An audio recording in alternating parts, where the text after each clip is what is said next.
Everybody, this is Anita. Anita, this is everybody. Hello. Anita. Thank you. How are you, Denise? Blessings, blessings, blessings. Good to see you. Thank you. Well, good morning. How's everyone doing this morning? Great. Are we all bright-eyed and bushy-tailed? We are. Okay, well, good. So where's everybody visiting from? Where's this group from? We're from Seattle. Seattle? California. California? South Carolina. North Carolina? North Carolina. South Carolina? So a little bit of everywhere. Washington. What's that? Arizona. Arizona? All right. No one from my home state of Pennsylvania by any chance? No, we missed that. Well, you missed that part, all right. Well, I've been in Nashville for 30 years. So I moved here back in 1995. And I love Nashville. And I hope that you all will love Nashville as well. We're going to give you a little city tour, real brief tour this morning. We're going to end up back here at the Ryman Auditorium a little bit before 11, about 20 minutes till 11 or so.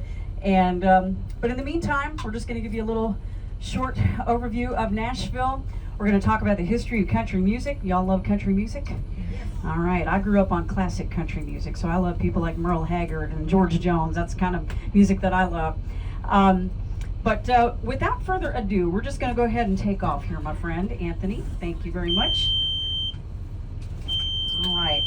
Speaking of classic country music, you really can't see him, but to your right, behind that Ryman sign, is a statue of Little Jimmy Dickens. Do you remember Little Jimmy? Yeah. All right.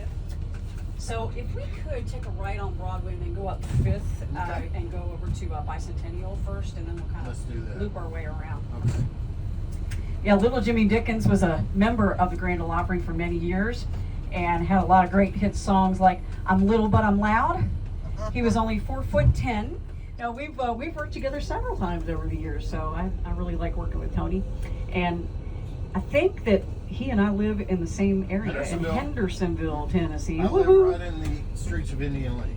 Okay, in the Indian Lake area. Yeah. My husband and I have been up there for a long time. But we're going to take a drive around the park right now. If you look off to your right-hand side, you're going to see some circles in the concrete. Some of you might have to kind of, if you want to see it, kind of turn around and look there to your right. But those circles are fountains, and they, in the summertime, of course, they are flowing, and they're to represent all the bodies of water throughout Tennessee. The Cumberland River. Actually, if you want to go straight ahead there, Tony, and take a left at the stop sign, thank you. The Cumberland River, the Elk River, the Duck River, Tennessee River, and so on and so forth. All of those are represented. Now you'd see 16 flags that line the front of the park. 16 is to represent the fact that we were the 16th state to join the Union back in 1796. So some pieces of trivia. There's going to be a quiz later. I'm just kidding. So we're going to take a left here. You know, some people ask about our top industries here in Nashville. You would think that country music would be at the tippy top of that list, but actually country music and tourism tie for second place on the list. Healthcare is our #1 industry here in Nashville these days. And then, like I said, country music and tourism, publishing, sports. We've got a lot of sports teams down here. One of them, you're going to be seeing to your right-hand side, this is where they play. The Nashville Sounds, our AAA baseball team. They're affiliated with the Brewers. That guitar that you see is their scoreboard. So, yes, that very giant guitar right there.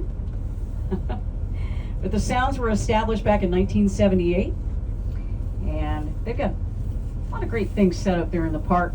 They always have food trucks. They've got mini golf and all kinds of things set up there. We could go up to the, yeah, let's go to the stoplight. Thank you.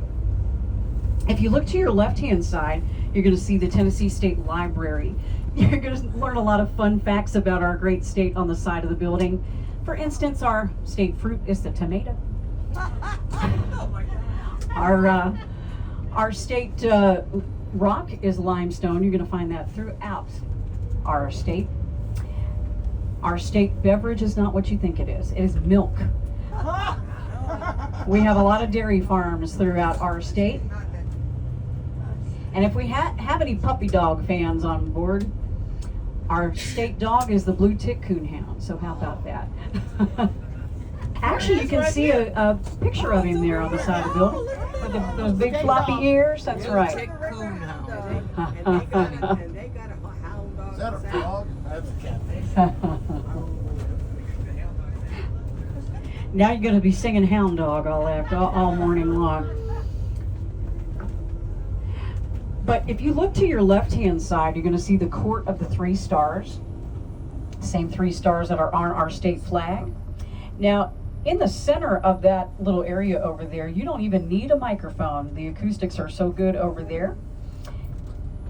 We have 50 towers to represent the 50 states and 95 bells in all to represent all 95 counties of Tennessee. At the top of every hour, those bells are supposed to chime our Tennessee state song, which is our official one. Anyone know? Recorded by Patti Page many years ago. The Tennessee Waltz, that's right. So the Tennessee Waltz, Love Me Tender, a song called Near You, and Chattanooga Choo Choo. However, those bells are not working right now. They haven't been working for quite some time. We had a really bad storm here last year, and lightning struck over here, and it affected the electrical system. So they haven't gotten those up and running again. But when they are in order, when they are working, you can hear them all the way up there on at the Capitol building. So that gives you another great view of our great Capitol building over there. So we're going to go ahead and take off here, my friend. Thank you. And then straight ahead of us, we have the Tennessee State Museum. Are y'all doing that? Yeah. Are you okay? Some groups go through there, and you can learn a lot of history about Tennessee. That one opened just a few years back.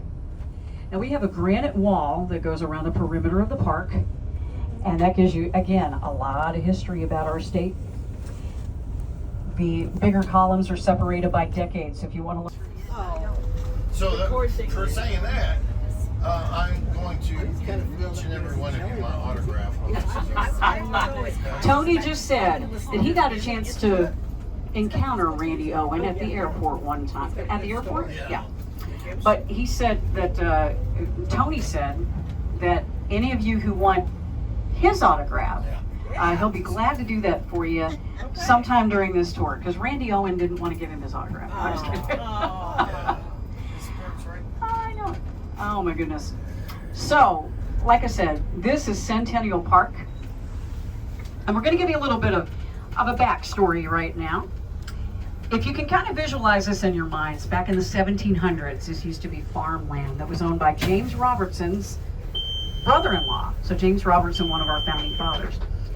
In the 1800s, after the Civil War, this turned into a horse racetrack back here. And it also turned into, eventually, the state fairgrounds. But in 1897, the city of Nashville, since we are the capital, sponsored a big centennial celebration. And the theme of that celebration was great buildings around the world. We mentioned to you there are 95 counties in the great state of Tennessee. 30 of those counties were present during that celebration, and each county had a different building. It was a 6-month-long event lasting from June to October, and it drew over 1.5 million people to the city of Nashville back in 1897. That was a big deal. The railroad industry was a big sponsor of that event, and a lot of private donors as well.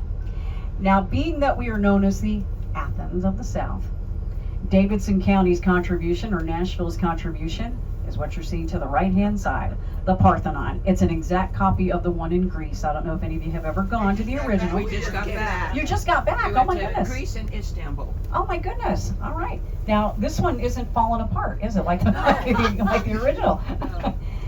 This, like I said, all the dimensions are the same. Now, after that 6-month-long celebration, as you can see, they tore all of those other buildings down. They were going to tear the Parthenon down as well, but a lot of Nashvillians wanted to keep it.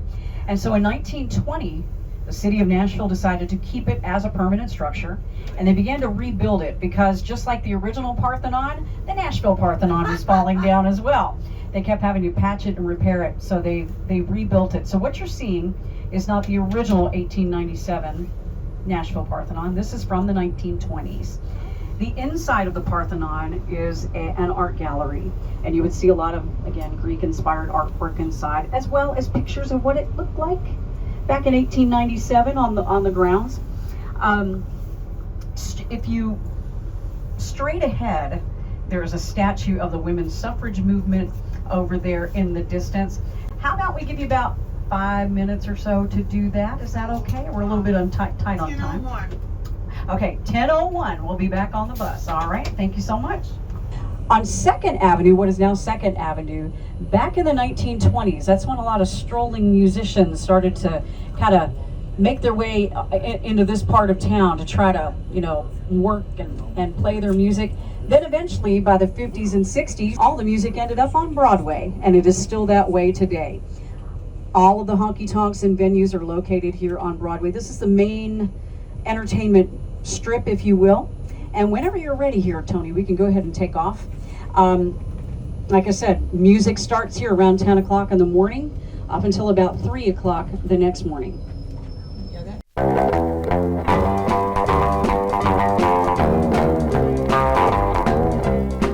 I was just a lad about 17 when I left my old hometown.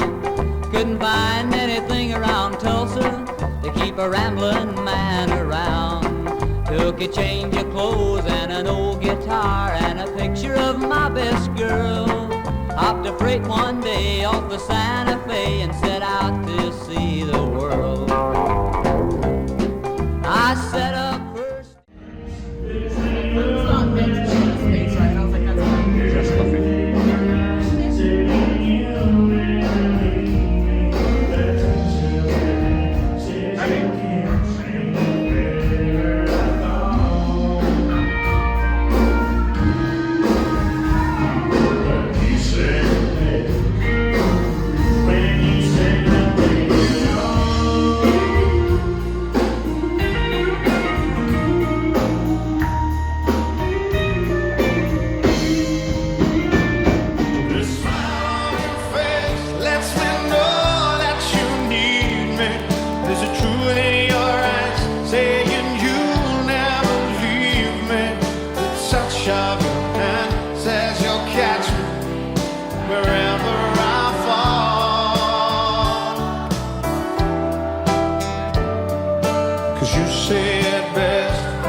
guys were fantastic. Well, I was having a great time this morning. We got any first-timers in Nashville? Any first-timers at all?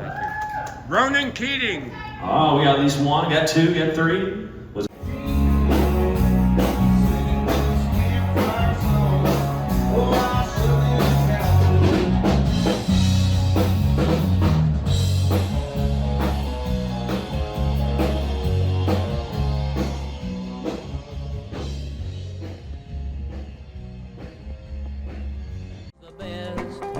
But then come May with its sunny days, I got the urge to go see the West. The station boss got a private eye and said bring him back here again. But he soon gave up and said it can't be done, he's a rambling guitar man.